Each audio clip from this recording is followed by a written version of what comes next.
Hello everyone, this is your tutor from MedEasy Biotechnology Education YouTube channel. Today I am going to discuss module number 1 of Universal Human Values and Professional Ethics with subject code KVE 401. हम लोग देखेंगे एक short में सारे topics को cover करेंगे और detail explanation देखेंगे हर एक टॉपिक का, यूनिवर्सल ह्यूमन वैल्यूज़ और प्रोफेशनल एथिक्स सब्जेक्ट का, जो कि AKTU 4 सेमेस्टर का सब्जेक्ट है. So let's start the discussion of each topic which comes under this unit or the module. In this module, first the most important word in this module is the harmony. Harmony का मतलब होता है एक synergy क्या होता है? एक positive energy कैसे हमें कोई लेट सपोज कोई इंसान है, अगर उसके अंदर देखना है कि वो उसके अंदर पॉजिटिव एनर्जी है कि निगेटिव एनर्जी है, उसका एटीट्यूड ऑफ वर्क क्या है, तो इसके लिए हम लोग उसके बिहेवियर से ये चीज़ एनालाइज कर सकते हैं. उसके थॉट्स जो हैं बहुत ही ज़्यादा अच्छे होंगे, पॉजिटिव होंगे, उसके बिहेवियर्स जो हैं बहुत ही ज़्यादा पॉजिटिव होंगे. हार्मोनी का मतलब होता है इट्स अबाउट सिनर्जी, मतलब you have the positive energy and positive energy को अगर हमें देखना है तो वो हम लोग गुड बिहेवियर और गुड थॉट्स के थ्रू एनालाइज कर सकते हैं. This is a word which is important in this module which we will see in detail further ahead. Here I am just giving you overview on the first page. I will explain all these things in detail. If I talk about the types of harmony, so there are 4 types of harmony. First one is the individual harmony, second family, and third is society, and fourth is nature or the existence harmony.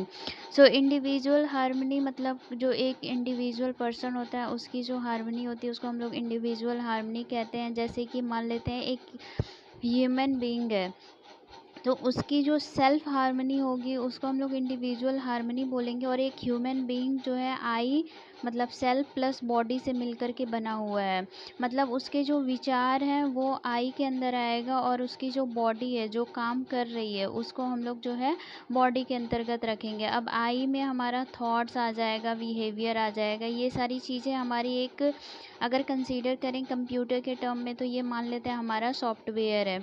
And अगर body को consider करें तो वो हो जाएगा हमारा hardware, क्योंकि हम लोग बॉडी को टच कर सकते हैं, देख सकते हैं, बट हमारी जो थॉट्स, बिहेवियर, ये सारी चीज़ें हैं इनको हम लोग टच नहीं कर सकते. That's why we are calling it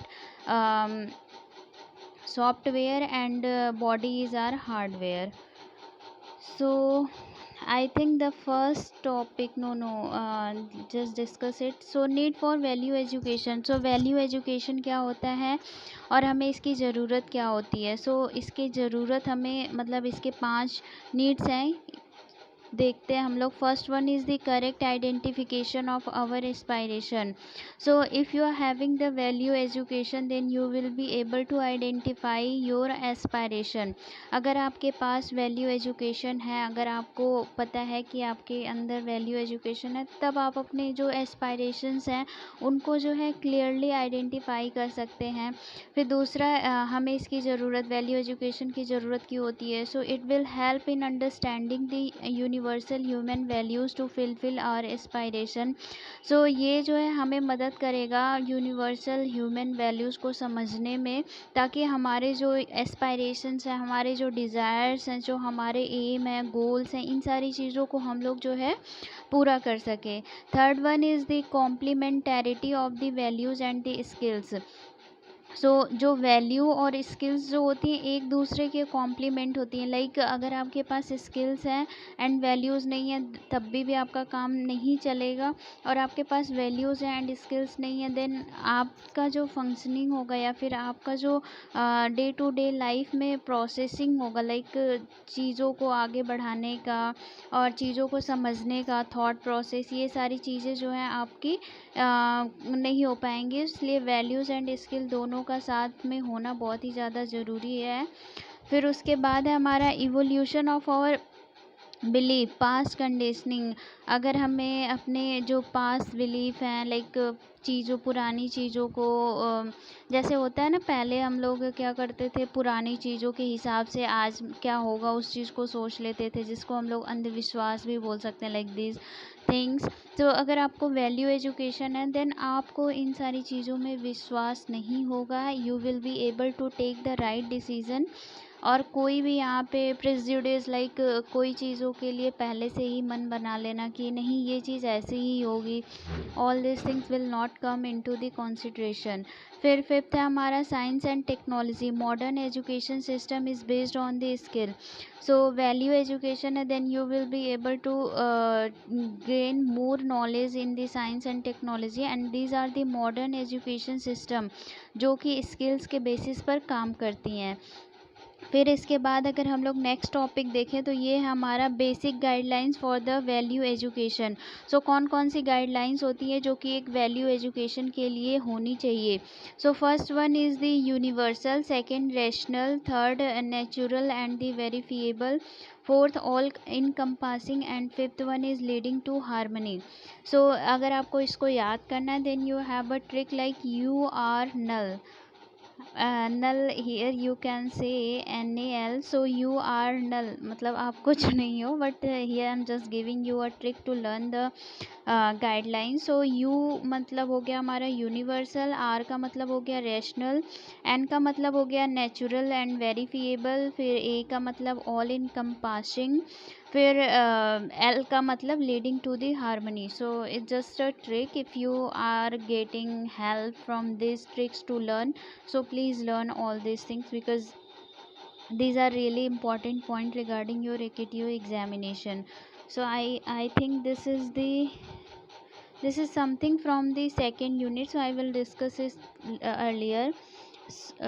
No, I will discuss it after, I will discuss it in the second unit.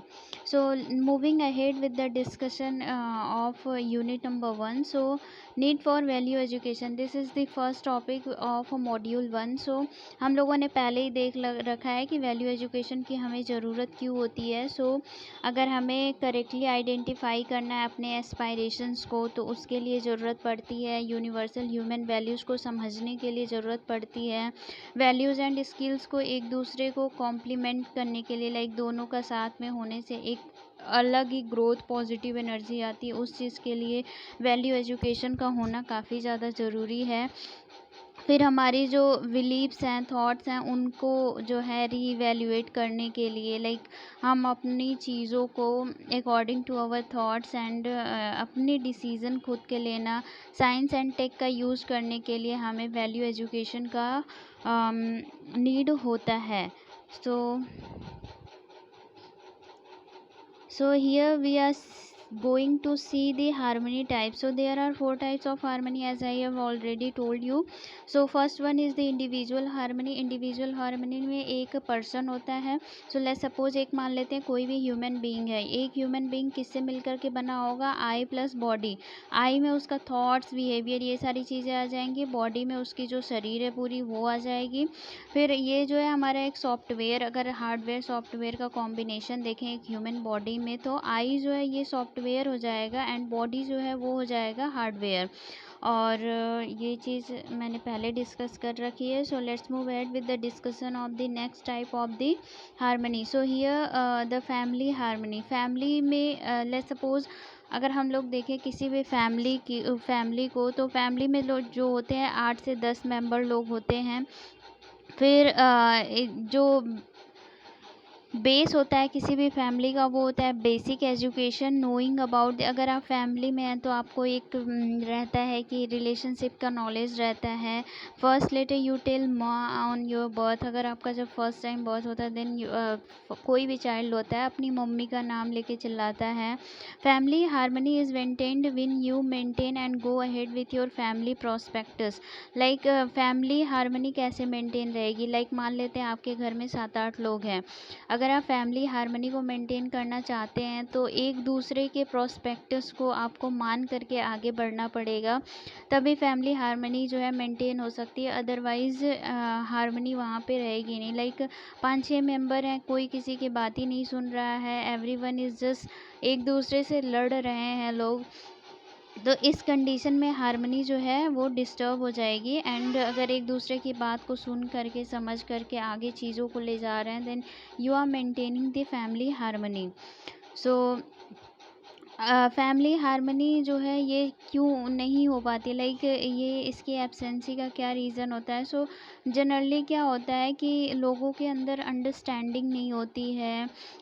जैसे फैमिली मेम्बर्स हैं वो सिर्फ खुद के बारे में सोचने लगते हैं एंड एक दूसरे के बारे में केयर ना करना, जस्ट अपने जो क्या बोलते हैं सेल्फिशनेस को दिखाना, ये सारी चीज़ें जो हैं फैमिली हार्मनी को जो है डिस्टर्ब करती हैं।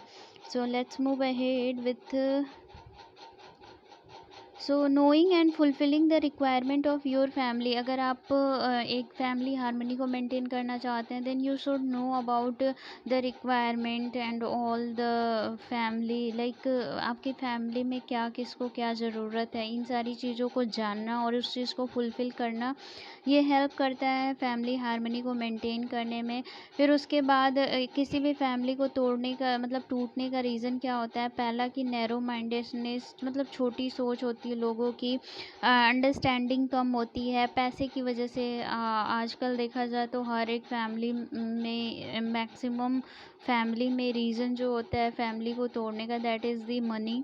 तो पैसे की वजह से लोग एक दूसरे से लड़ते हैं, अपने बड़ों का सम्मान नहीं करना, उनका डिसरिस्पेक्ट करना, डिवोर्स, ऑल दिस थिंग्स, ये सारी चीज़ें जो है रिस्पॉन्सिबल है फॉर ब्रेकिंग अ फैमिली। अब हम लोग देखते हैं third one is the society harmony. So if individual and the family harmony is maintain, then society harmony is also maintain. Like अगर आप इंडिविजुअली एक मान लेते हैं, लेट्स सपोज मैं एक लड़की हूँ, तो अगर मैं इंडिविजुअल अपने आप को देखूँ, अगर मेरे थॉट्स जो हैं अच्छे हैं, मेरे बिहेवियर्स अच्छे हैं और सारी चीज़ें मेरे अंदर सही है, तो मैंने इंडिविजुअल हार्मनी मेंटेन कर रखी है। अब मैं अच्छी हूँ, मेरी तरह 7-8 लोग जो फैमिली मेम्बर में हैं, अगर वो इंडिविजुअल हार्मनी को मेंटेन कर रहे हैं, तो सबके अंदर अच्छे थॉट्स होंगे, सब लोग जो है रिलेशनशिप को अच्छे से निभाएंगे, तो यहाँ पे हमारा क्या देखने को मिलेगा, फैमिली हार्मनी भी मेंटेन हो जा रही है। सो अगर ऐसे ही हम लोग देखें 10-12 फैमिली जो है, एक गांव है वहाँ पे 10-12 घर हैं, 10-12 घर में ऐसे ही फैमिली है जो कि हर एक फैमिली के मेंबर्स के पास अच्छे thoughts, behaviour, all this things हैं, तो इसकी वजह से क्या होगा, पूरे गांव में जो 10-12 घर हैं, सबके घर जो है एक फैमिली हार्मनी मेंटेन होगा। और फैमिली हार्मनी 10-12 घर में सबके अच्छे थॉट्स हैं, ये सारी चीज़ें हैं, तो उसकी वजह से क्या होगा, वहाँ पर जो सोसाइटी है वो पूरी जो है वहाँ पर हार्मनी जो है वहाँ पर भी मेंटेन रहेगी। सो इसीलिए बोला जा रहा है कि अगर आप individual and family harmony maintain कर पा रहे हैं, तो सोसाइटी हार्मनी भी अपने आप मेंटेन हो जाएगी। अब देखते हैं सोसाइटी हार्मनी जो है ये कैसे मतलब टूटती है, या फिर इसको ना मेंटेन कर पाने का क्या रीज़न होता है। तो टेररिज्म होता है, कम्युनिज़्म होता है, रेसिज्म, कास्टिज़्म, कंट्रीज़म, थॉट्स, etc। सो सोसाइटी में बहुत प्रकार के लोग रहते हैं, कोई छोटी जात का, कोई बड़ी जाति का। सो लोगों के बीच में डिफरेंसेस करना, उनके कलर, कास्ट और सारी चीज़ों में, ये सारी चीज़ें जो है लोगों के बीच में डिफरेंसेस क्रिएट करती हैं, एंड इस वजह से सोसाइटी हार्मनी जो है वो मेंटेन नहीं हो पाती है। बहुत सारे डिस्क्रिमिनेशन करना, लाइक गर्ल्स बॉयज़ बेसिस, लड़की है तो इसको ये करना चाहिए, लड़का है तो इसको ये करना चाहिए, और छोटी हाइट, बड़ी height, rich and poor basis. सबसे ज़्यादा तो सोसाइटी हार्मनी में इस चीज़ को देखा जाता है कि जो लोग अमीर होते हैं उनको ज़्यादा सम्मान दिया जाता है, जो लोग गरीब होते हैं उनको सम्मान नहीं दिया जाता है। फिर upper and the lower class, Indian and the Pakistani और द अदर कंट्री, लाइक दूसरे कंट्री का कोई पर्सन आकर के किसी गांव में बस जाता है तो उसको लोग अलग नज़र से देखने लगते हैं। ये सारी चीज़ें जो है डिस्क्रिमिनेशन के अंतर्गत आती हैं, जिसकी वजह से हमें सोसाइटी हार्मनी जो है वो मतलब सही से चलती हुई नहीं देख देख पाते हैं हम लोग। फिर fourth one is the nature और the existence harmony. So it play a very important role break due to the imbalance of the nature and the environment, like pollution, continuous use of forest roads or the natural resources, soil erosion, deforestation. Imbalance of the nature causes a lot of diseases. So जो nature और the existence harmony ये बहुत ही ज़्यादा important है। क्यों important है? क्योंकि अगर आपका नेचर, आपका इन्वायरमेंट ही अगर सही नहीं है, तो आप क्या ही इंडिविजुअल हार्मनी मेंटेन करेंगे, family, society. So all this things के लिए हमें एक नेचर हार्मनी मेंटेन करना बहुत ही ज़्यादा ज़रूरी होता है। और नेचर हार्मनी जो है ये डिस्टॉर्ट होती है या फिर मतलब डिस्टर्ब होती है किसकी वजह से? जब हमारे इन्वायरमेंट में या फिर नेचर में जो है इम्बैलेंस देखने को मिलता है। अब इम्बैलेंस क्यों होता है इन्वायरमेंट में? लाइक पॉल्यूशन की वजह से। आजकल हम लोग देख ही रहे हैं कि पॉल्यूशन का जो परसेंटेज है डे बाय डे वो बहुत ज़्यादा इंक्रीज़ हो रहा है, जिसकी वजह से हमारा इकोसिस्टम, हमारा इन्वायरमेंट काफ़ी ज़्यादा अफेक्ट हो रहा है।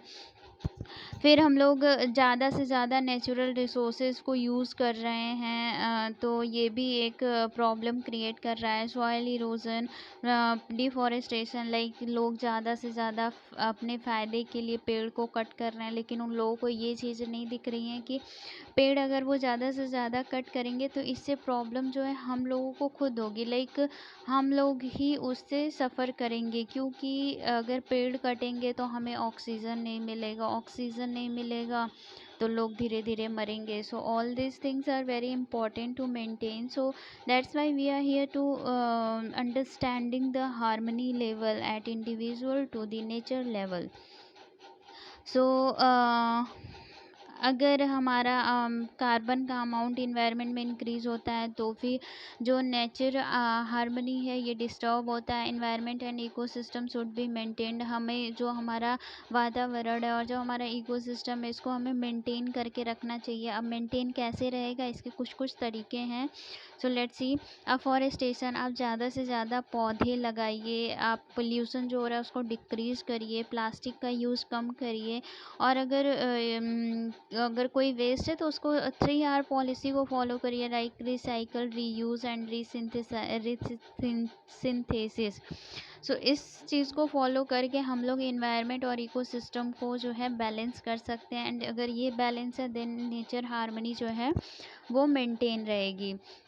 अब हम लोग देखते हैं all the four harmony are very important to get success in our life, that is continuous happiness and prosperity. So this is a very important line कि अगर आपको लाइफ में कंटिन्यूअसली आपको जो है खुश रहना है, समृद्ध रहना है, जिसको हम लोग प्रॉस्परस बोलते हैं। सो अगर आपको कंटिन्यूअस हैप्पीनेस एंड प्रॉस्पेरिटी चाहिए तो उसके लिए ये जो चारों हार्मनी है उसको जो है मेंटेन करना काफ़ी ज़्यादा इम्पॉर्टेंट हो जाता है। अब इसके बाद दो इम्पॉर्टेंट कंसेप्ट आता है, एनिमल हार्मनी और the consciousness and the human consciousness requirement. So animal harmony and the human harmony. So अगर हम लोग इसमें देखें तो हमारा जो होता है give proper physical facilities such as food. So animal harmony में क्या होता है, मतलब अगर एनिमल की रिक्वायरमेंट को देखें या फिर जो एनिमल कॉन्शियसनेस होता है तो उसमें अगर हम लोग देखें, जो एक जानवर होता है उसको किस चीज़ की ज़रूरत होती है? उसको सिर्फ खाने की ज़रूरत होती है। आप उसको इनफ अमाउंट में फूड दे दीजिए, वो खा लेगा एंड देन उसको कोई चीज़ की ज़रूरत नहीं होती है। So food is necessary as well as sufficient for the animal. लेकिन ह्यूमन कॉन्शियसनेस की बात करें तो ह्यूमन को खाना तो चाहिए, लेकिन ज़रूरी तो है बट सफिशिएंट नहीं है। लाइक सिर्फ खाने से ही सब कुछ नहीं हो जाएगा। सो ह्यूमन कॉन्शियसनेस के लिए आपको एक राइट अंडरस्टैंडिंग चाहिए। और जो रिलेशनशिप में जैसे लोगों को जो ज़रूरत है उसको आप समझिए एंड उसको पूरा करिए। फिर कुछ physical facility like food, water, ETC. So अगर हम लोग बात करें एनिमल कॉन्शियसनेस और human consciousness. So animal consciousness में जो फूड होता है वो नेसेसरी तो होता ही है, साथ ही साथ ये सफिशिएंट भी होता है। बट ह्यूमन कॉन्शियसनेस में फूड नेसेसरी होता है बट सफिशिएंट नहीं होता है। इसमें क्या है, आपको राइट अंडरस्टैंडिंग चाहिए, प्लस चीज़ों को समझना, लाइक रिक्वायरमेंट्स को समझना एंड उसको फुलफ़िल करना, प्लस आपके पास physical facility like food, shelter, clothes, ये सारी चीज़ें जो हैं चाहिए। सो ह्यूमन कॉन्शियसनेस में 3 चीज़ें, right understanding, fulfilments of the requirements of the relationship plus physical facility. And here animal consciousness में सिर्फ आपको फूड चाहिए, लाइक एनिमल्स को फूड चाहिए जो कि उनके लिए नेसेसरी एंड सफिशिएंट दोनों है। सो हम लोग नीड फॉर वैल्यू एजुकेशन देख रहे थे। इसमें हमारा पहला हो गया था एंड सेकेंड था understanding the universal human values. तो पहला हमारा था कि हमारे एस्पायरेशंस क्या हैं उनको सही तरीके से आइडेंटिफाई करने में ये जो हमारा वैल्यू एजुकेशन है या फिर जो यूनिवर्सल ह्यूमन वैल्यूज़ हैं ये हेल्प करता है। सो सेकंड है हमारा वैल्यू एजुकेशन किस चीज़ में मदद करता है, तो यूनिवर्सल ह्यूमन वैल्यूज़ को अंडरस्टैंड करने में एंड हमारे जो एस्पायरेशंस हैं, थॉट्स हैं, उनको जो है फुलफ़िल करने में। सो एस्पायरेशंस का मतलब यहाँ पे होता है कि गोल, आपने क्या ड्रीम देखा हुआ है, आपका क्या मतलब लक्ष्य है उसको पाना। सो गोल सबकी लाइफ का, हर एक इंडिविजुअल का, ठीक है, सबका गोल होता है ये चीज़ अचीव करना, वो चीज़ अचीव करना, but at the end of the day उनके माइंड में जो एक गोल होता है, लाइक सबके दिमाग में होता है, वो होता है कंटिन्यूअस हैप्पीनेस एंड प्रॉस्पेरिटी। वो चाहते कि हमेशा वो जीवन में खुश रहें और समृद्ध रहें। सो ये होता है aspiration for each and every individual. So इसमें क्या है हमारा, to get success you need to understand the importance of all harmony. So अगर आपको अपनी लाइफ में सक्सेस चाहिए, आपको मतलब सारी चीज़ों में सक्सेसफुल होना है, तो आपको सारी जो चारों हार्मनी है उसके बारे में, उनके इम्पोर्टेंस के बारे में समझना पड़ेगा एंड जानना पड़ेगा। फिर थर्ड है हमारा complementarity of the values and the skills. Values and skills are complement to each other, both are needed and very important, both reflects each other. Skills without value has no value and with both human can achieve their life aspiration. सो ये दोनों एक दूसरे के complement हैं, साथ में काम करते हैं, एक दूसरे को रिफ्लेक्ट करते हैं। और अगर हम लोग स्किल्स, लाइक सपोज आपके पास स्किल्स ढेर सारी हैं लेकिन आपके पास वैल्यू नहीं है, तो उस स्किल्स का कोई वैल्यू नहीं है। ऐसे ही आपके पास ढेर सारी मतलब वैल्यूज़ हैं बट आपके पास स्किल्स नहीं है तो भी कोई उसका वैल्यू नहीं है। सो इन दोनों का साथ में होना काफ़ी ज़्यादा ज़रूरी है अगर आप अपनी लाइफ में अपने एस्पायरेशंस को फुलफ़िल करना चाहते हैं तो। Now evolution of our belief. So जो हमारे पास्ट में जो मतलब गलत चीज़ें हैं उनके बारे में, जो चीज़ें उनको जो है ख़त्म करना। So now here you have to analyze the past conditioning and then perform the action। आपको पिछली चीज़ों को एनालाइज करना पड़ेगा एंड देन जो है आपको एक्शन लेना पड़ेगा। As amendment in the constitution are done according to the belief and the right perception. जैसे कि one of the best example here is the amendment which are being done in the constitution. So हमारे constitution में बहुत सारे articles हैं, मतलब parts हैं, schedules हैं। सो आर्टिकल में जो चीज़ें लिख गई हैं वो लिख गई हैं, लेकिन उसको अगर हमें चेंज करना है हमारे पिछली चीज़ों को देख करके और आगे की चीज़ों को एनालाइज करके, तो हम लोग जो है उसमें अमेंडमेंट करते हैं। सो अमेंडमेंट के थ्रू हम लोग जो है चीज़ों को बदलने की कोशिश करते हैं एंड अपना डिसीज़न लेते हैं। So as widow was removed by the Raja Ram Mohan Roy. जैसे कि जो सती प्रथा थी पहले के टाइम पे, अगर एक एग्जाम्पल के तौर पे अगर आप इसको लिखना चाहें then you can write it in your answer. Like अगर राजा राम मोहन रॉय नहीं होते तो आज सती प्रथा अभी तक चली आती। सो उन्होंने चीज़ों को समझा, पास्ट कंडीशनिंग को एनालाइज किया, फिर सारी चीज़ों को देखते हुए उन्होंने सोचा कि ये चीज़ सही नहीं है, देन उन्होंने ये डिसीज़न लिया एंड इस प्रथा को जो है उन्होंने ख़त्म करने का निर्णय लिया। फिर इन्होंने क्या किया यहाँ पे, उनका काम क्या था, उन्होंने जो है एक्शन लिया गलत चीज़ों के लिए एंड उस चीज़ को उन्होंने ख़त्म किया। ट्रिपल तलाक की बात करें तो ये भी जो है ख़त्म हो चुका है अब।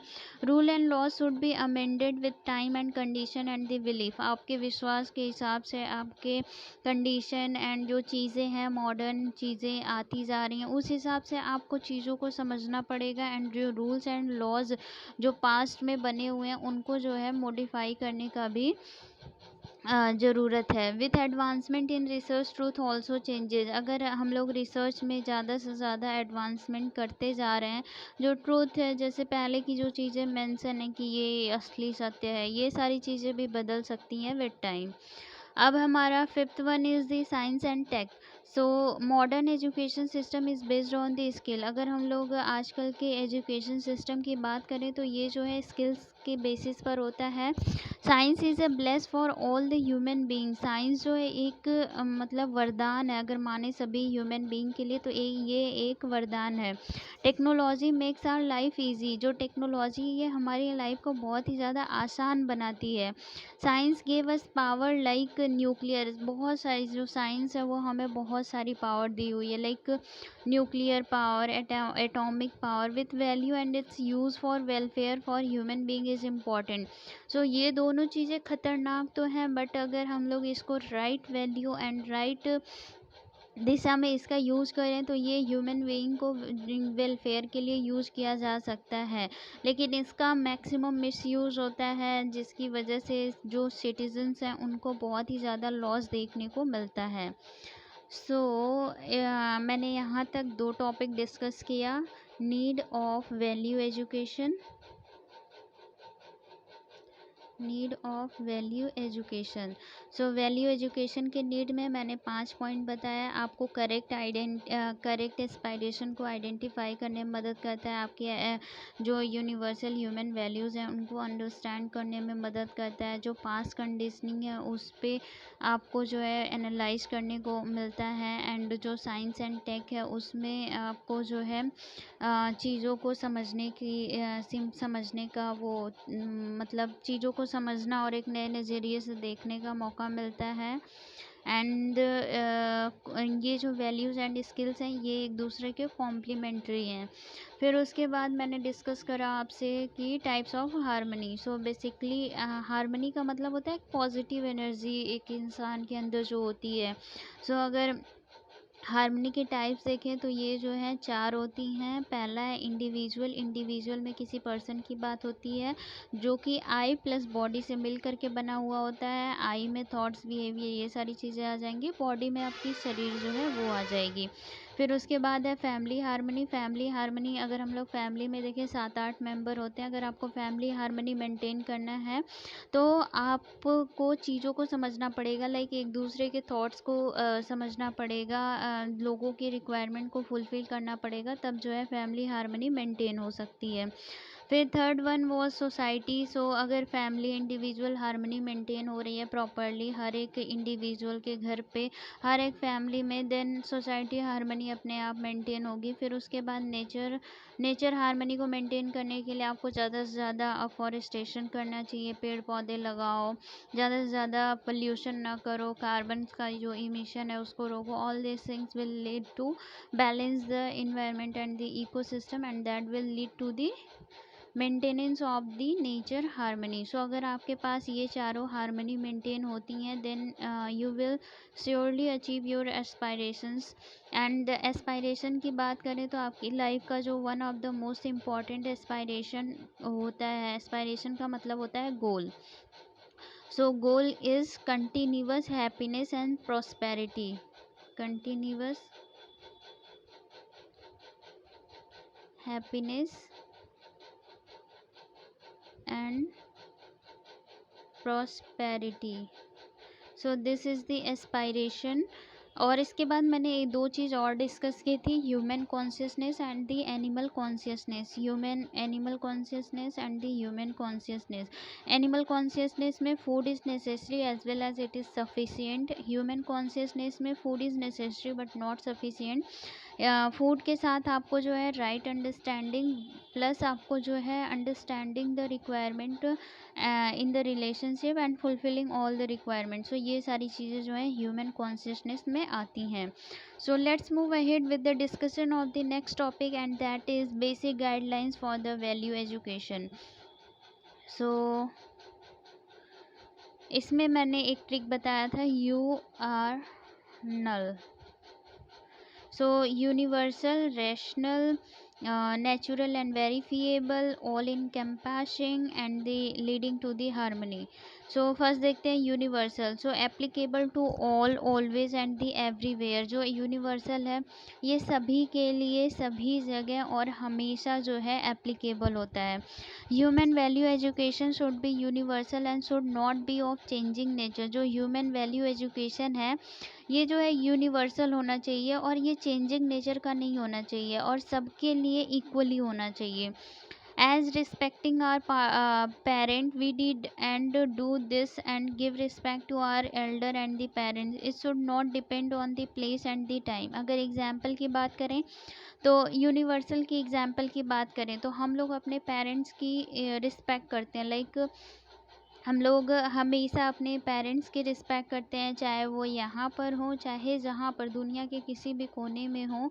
हमारे लिए हमारे पेरेंट्स के लिए हमारे दिमाग में हमेशा एक रिस्पेक्ट होती है. वो रिस्पेक्ट जो है ये नहीं देखती है कि टाइम क्या है, जगह क्या है. नहीं, ऐसा नहीं होता कि लाइक यार 4 बज रहे हैं तो अब मुझे अपने पेरेंट्स की रिस्पेक्ट करनी चाहिए. हम लोग through out the day, through out the life, it doesn't depend on the time, place, all these things, you always respect your parent and that comes under the universal thing. So universal का ये एक example हो गया. So इसमें देखते हैं points क्या है. So value education has to be universally applicable to all human being and be true at all times and all places. जो वैल्यू एजुकेशन होना चाहिए ये सभी जगह जो है एप्लीकेबल होना चाहिए, सभी ह्यूमन बीइंग के लिए एप्लीकेबल होना चाहिए. एंड इसी के साथ ही साथ it need not restrict to a certain sect, gender. ये जो है ऐसा नहीं होना चाहिए कि जो वैल्यू एजुकेशन है वो सिर्फ इस क्लास के लिए, इस सेक्टर के लिए, इस जेंडर के लिए ही जो है सीमित है. वैल्यू एजुकेशन सबके लिए सेम होना चाहिए. ऐसा नहीं कि ये अरे ये लड़की है तो इसको कम वैल्यू एजुकेशन देते हैं, ये लड़का है तो इसको ज़्यादा वैल्यू एजुकेशन देते हैं. ऐसा कुछ नहीं होता. यहाँ पे जो वैल्यू एजुकेशन है सबके लिए इक्वली एप्लीकेबल होना चाहिए. Like we are respecting our father and the mother. So family में हम लोग अपने मम्मी पापा, अपने एल्डर्स, ब्रदर सिस्टर, इन लोगों का रिस्पेक्ट करते हैं. हमारे दिमाग में ये नहीं चलता है यार कि इस टाइम पे इनकी रिस्पेक्ट करनी है, इस जगह पे ये जाएंगे तो इनकी रिस्पेक्ट करनी है. ऐसा कुछ नहीं होता. You always respect your father and the mother and all the elders. So ये जो है यूनिवर्सल के अंतर्गत आता है. So next one is the rational. So it has to be based on reasoning and not based on blind belief. आपको जो है रैशनल थॉट्स होने चाहिए. लाइक किसी चीज़ों में एक रीजनिंग टाइप के थॉट्स होने चाहिए. ऐसा नहीं कि आप किसी चीज़ पे आँख बंद करके भरोसा कर ले रहे हैं.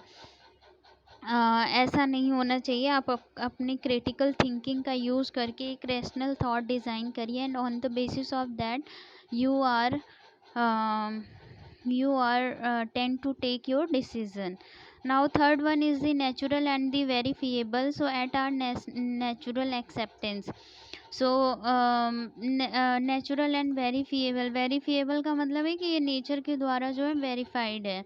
सो being natural means it is acceptable in a natural manner to all the human being. When we live on the basis of such values that are natural, it leads to fulfillment, leads to our happiness and also to conducive to other people we interact with as well as with nature.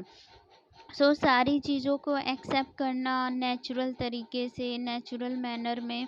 सो ये सारी चीज़ें जो हैं values add करती है एक human के life में, जिसकी वजह से एक फुलफिलमेंट का सेंस आता है एंड इसकी वजह से बहुत ही ज़्यादा हैप्पीनेस होता है एक इंसान के दिमाग में.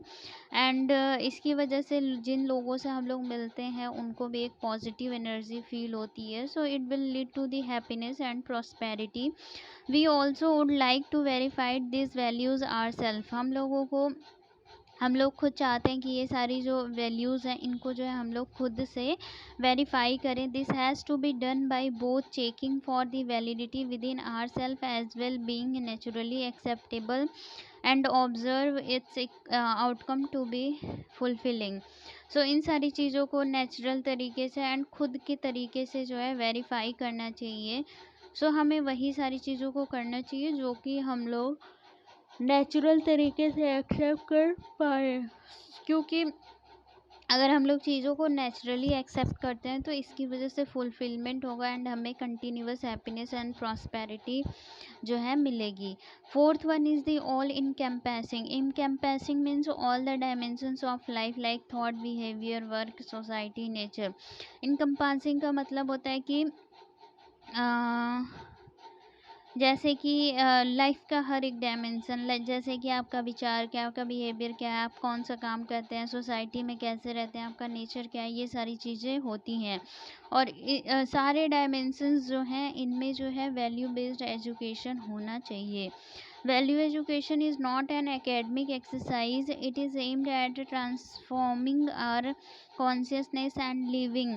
So ये जो है कोई एकेडमिक चीज़ नहीं है कि नहीं ये कॉलेज में मुझे पढ़ना है या फिर ऑल दिस थिंग्स. ये आपके पर्सनैलिटी में दिखना चाहिए. सो ये कॉन्शियसनेस को ट्रांसफॉर्म करने का एक प्रोसेस होता है. Hence it has to be permeate into all dimensions of our living as thought, behavior. So जिसकी वजह से हमारी लाइफ में जितने भी डायमेंशंस हैं, thought, behaviour, actions, what ever it is, आपकी सारी चीज़ों में वैल्यू बेस्ड एजुकेशन होना चाहिए. वो आपकी चीज़ों में जो है दिखना चाहिए. फिर फिफ्थ है हमारा leading to harmony. Means harmony within and other. आपके अंदर खुद हार्मनी होनी चाहिए. अगर आपके अंदर खुद हार्मनी नहीं है then how will you be able to put the harmony in the other person. So अगर आपके अंदर हार्मनी है then you will be able to portray the harmony emotions in other person. So अगर आपके अंदर है देन यू कैन इस चीज़ को आप दूसरे के अंदर भी मतलब देख सकते हैं. Finally, value education has to enable us to be in harmony within and in harmony with other.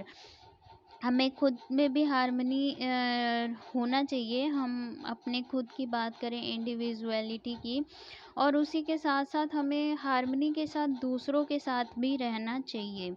Hence, when we live on the basis of these values, we start understanding that it will lead to harmony in us and harmony in our interaction. So, अगर हम लोग interaction with other humans and rest of all the nature.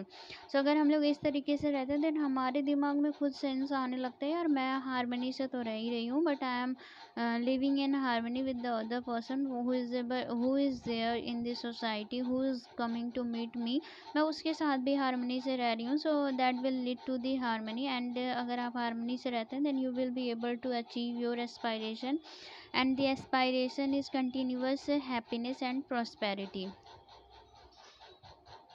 Now content of the value education. So 3 चीज़ें हम लोगों ने देख ली. Need of value education, basic guidelines of the value education and harmony and the types of harmony as well as consciousness which includes human and the animal consciousness. अब है हमारा content of the value education. So इसमें 2 content होते हैं. पहला है हमारा all dimensions and all level of human living. So all dimension में thought, behaviour, work and realisation ये सारी चीज़ें आती हैं. और जबकि लेवल ऑफ हार्मनी की बात करें या फिर ह्यूमन लिविंग की तो इसमें चारों हार्मनी आएगा. Individual, family, society and the nature. So according to the content of the value education, the content of value education will be able to understand myself, my aspiration, my happiness and understand the goal of human life comprehensively and understand the other entities in the nature, the innate interconnectedness, the coexistence in the nature and finally the role of human being in this nature entirely. Hence it has to understand the importance of the harmony at various level as individual, family, society and the nature. सो अगर हम लोग content की बात करें value education में, तो ये हमें समझने में मदद करेगा कि यार मैं खुद क्या हूँ, मेरे गोल्स क्या हैं, मेरी हैप्पीनेस किस चीज़ में है, एंड अपनी जो ह्यूमन लाइफ है उसकी जो गोल्स हैं उसको अंडरस्टैंड करने में ये चीज़ें हमें मदद करेंगी। एंड इसकी वजह से जो नेचर में जो रोल है ह्यूमन का, वो जो है फुलफिल होगा। And it will also help us to understand the harmony at various level like individual, family, society and the nature level पे हारमनी का इम्पोर्टेंस समझने में हमें जो है मदद करेगा। सो ये हो गया। Now next one is process of the value education. So इसके मतलब इसके 6 प्रोसेस हैं, तो स्टेप्स जो हैं प्रोसेस के वो 6 हैं। सो सबसे पहले हम लोग क्या करेंगे, we will verify the proposal through self exploration. So अगर हमारे पास कोई प्रपोज़ल आता है किसी चीज़ को ले करके, तो हम लोग क्या करेंगे, सबसे पहले उसको जो है वेरीफाई करेंगे खुद की एनालिसिस करने के बाद। प्रोसेस जो है वैल्यू एजुकेशन का, यहाँ पे क्वेश्चन में ask about the methods of the value education, then you can also write all this points under that heading. So there is no problem in that. So first one is we will verify proposals through the self exploration. हम लोग खुद की analysis के through जो है proposals को verify करेंगे। फिर second, self exploration will be done on the basis of the natural manner. जो सेल्फ एक्सप्लोरेशन है ये किया जाएगा नेचुरल मैनर में, like let me zoom it out. So do work with enrichment of the nature. You should perform the sustainable development. So आपको वो काम करना चाहिए जो इन्वायरमेंट के लिए फ्रूटफुल हो, और एज वेल एज आपको जो है सस्टेनेबल डेवलपमेंट को देखते हुए चीज़ों को जो है परफॉर्म करना चाहिए। फिर थर्ड देखें तो self exploration will also include very fine proposals through the experiential validation. Fourth one is investigate them sincerely. Fifth one is self exploration should be in the form of a dialogue between the presenter, like जो teacher है and जो receiver है, teacher and students के बीच में dialogue होना चाहिए।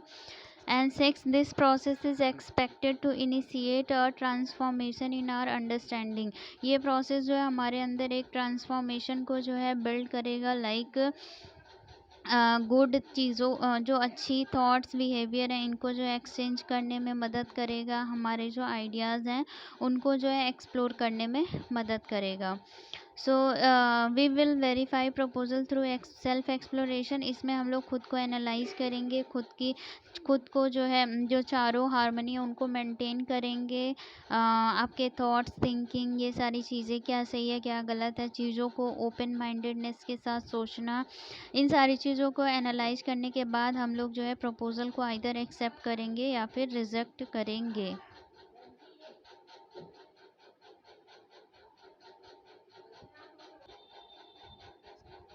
Let's move ahead with the discussion of the next topic, that is self exploration as the process for this value education.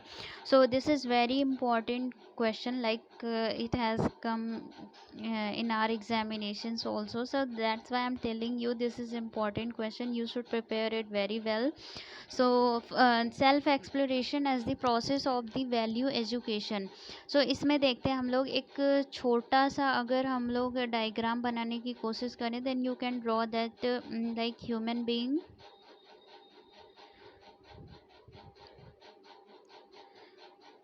ये एक ह्यूमन बीइंग है एंड डैश डैश करके यहाँ पे हम लोग जो है नेचर या फिर एग्जिस्टेंस कर सकते हैं। सो हियर ह्यूमन बीइंग जो है, ह्यूमन बीइंग के सक्सेस की बात करें तो जो सक्सेस एंड द एम होता है उनकी लाइफ का, ये होता है continuous happiness and prosperity.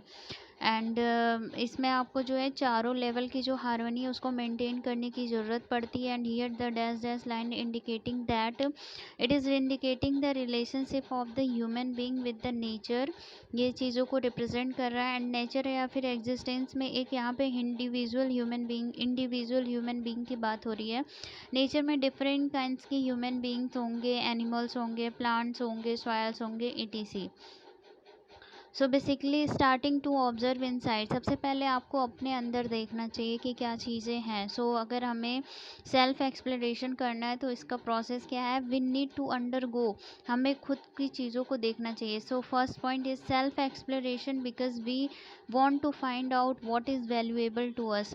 So self exploration के लिए सबसे पहले हमें अपने अंदर की चीज़ों को देखना चाहिए, सेल्फ एक्सप्लोर करना चाहिए, क्योंकि हमें पता करना है कि क्या चीज़ हमारे लिए वैल्यूएबल है, क्या चीज़ नहीं वैल्यूएबल है।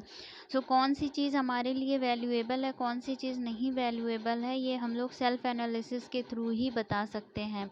फिर सेकेंड पॉइंट है हमारा, we want to understand our relationship, our participation with the things around us।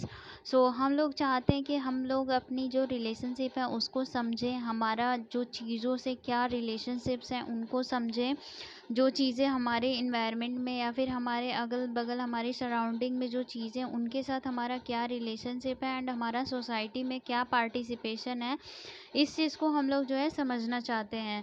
when we say we want to self explore, it means we have now start observing within ourselves। जब हम लोग कहते हैं कि अब मैं खुद को एक्सप्लोर करना चाहती हूँ, इसका मतलब है कि मैं चीज़ों को ऑब्जर्व करने लगी हूँ, अपने अंदर की चीज़ों को मैं ऑब्जर्व करने लगी हूँ। Understanding relationship and analyse and explore our participation in its surrounding, all this stuff. So like अगर आप खुद के अंदर देखते हैं एंड समझते हैं, then you will be able to find कि आपके लिए क्या चीज़ ज़रूरी है, क्या चीज़ नहीं ज़रूरी है। अगर आप ये अंडरस्टैंड कर लिए, फिर उसके बाद आप एनालाइज करेंगे, यार मेरी सोसाइटी में क्या पार्टिसिपेशन है, लोगों से मेरा क्या रिलेशनशिप है, इस चीज़ों को आइडेंटिफाई करेंगे। So these are the process of the self exploration. फिर इसके बाद अगर हम लोग आगे बढ़ें, सो प्रोसेस में first one is to analyse yourself, and second find out the relationship with the people surrounding you, as well as finding your participation in the society। so these are the important point for the process of the self exploration। अगर हम लोग what is self exploration and what is its purpose देखें, so it is a process of dialogue between what you are and what you really want to be। So self exploration अगर देखें तो ये एक dialogue होता है किसके किसके बीच में, कि आप क्या हो और आप सच में क्या होना चाहते हो, लाइक आप क्या चाहते हो सच्ची में, एंड आप अभी फ़िलहाल में क्या हो। ये जो है इन दोनों के बीच में जो है एक डायलॉग प्रोसेस होता है self exploration. It is a process of self exploration through investigation. So ये जो होता है एक सेल्फ एक्सप्लोरेशन प्रोसेस होता है इन्वेस्टिगेशन के through. It is process of knowing one self and knowing the entire existence. ये एक ऐसा प्रोसेस होता है जिसमें हम लोग खुद को जानते हैं, खुद को जानने के साथ ही साथ हम लोग पूरी इंटायर एग्जिस्टेंस जो इस ब्रह्मांड में रह रही है या फिर इस पृथ्वी पे रह रही है उसको जानने की कोशिश करते हैं। It is the process of recognising one's relationship with every unit in the existence and fulfilling it. So ये एक ऐसा प्रोसेस है जिसमें हम लोग एक दूसरे के साथ किसकी क्या रिलेशनशिप है इसको जो है रिकॉग्नाइज करते हैं, फिर हर एक यूनिट के साथ क्या रिलेशनशिप है उनकी रिक्वायरमेंट को आइडेंटिफाई करना एंड फुलफिल करना। This comes under the self exploration.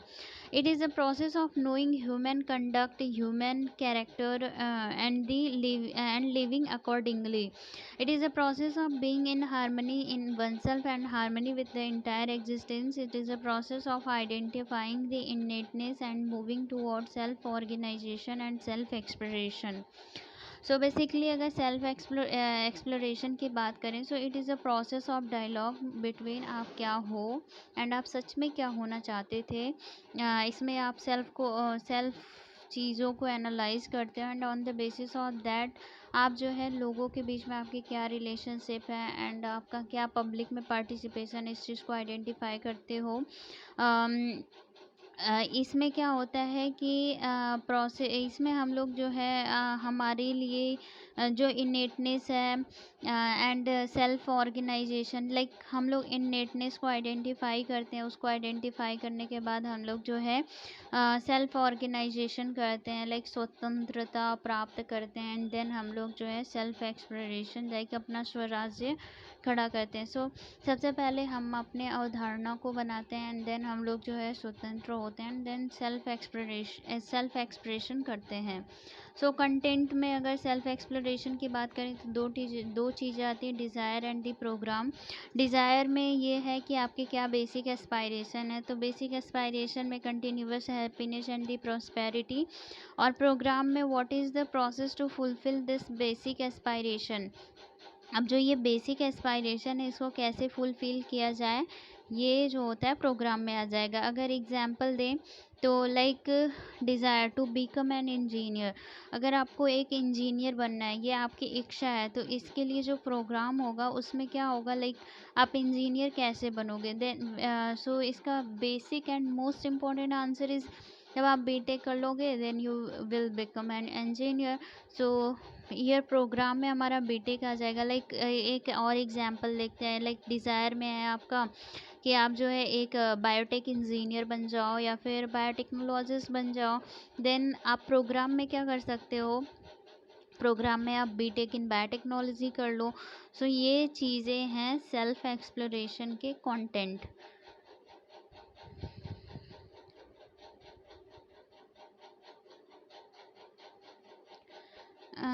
There are something which I will discuss. Desire का मतलब कि sometimes have hypothetical thinking. Desire मतलब कभी कभी आप हाइपोथेटिकल चीज़ों को सोच लेते हो, जो चीज़ें आप अचीव नहीं कर सकते उन सारी चीज़ों को भी सोच लेते हो।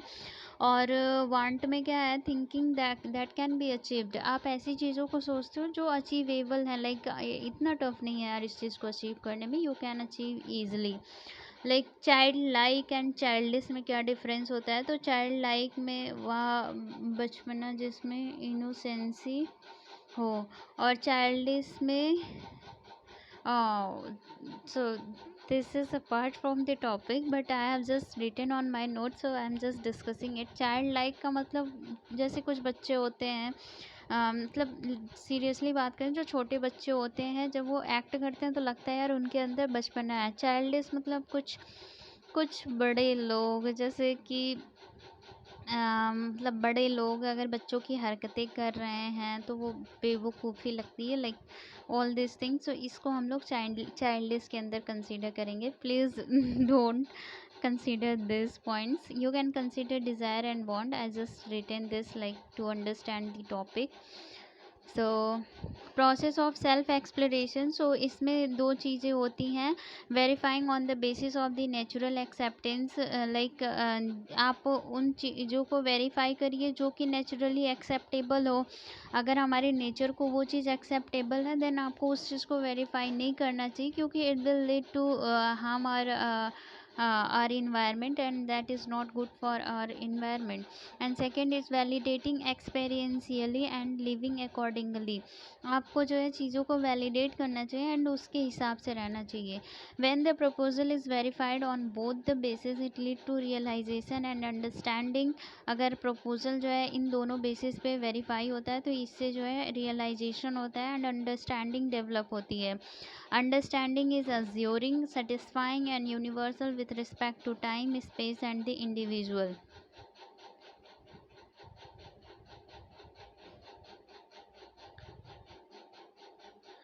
अगर इसका एक flow chart, if you want to draw a flow chart for the process of self exploration then you can say proposal आया आपके पास and on the basis of natural acceptance आप उसको जो एक्सेप्ट कर लिए, तो यहाँ पे आपको रियलाइजेशन हो गया। Realisation will lead to understanding. This is the process of self exploration. And example देना है तो father respect does not change on the basis of time space and individual. जो फादर के लिए हमारे दिमाग में रिस्पेक्ट है वो टाइम स्पेस इंडिविजुअल के हिसाब से चेंज नहीं होगी।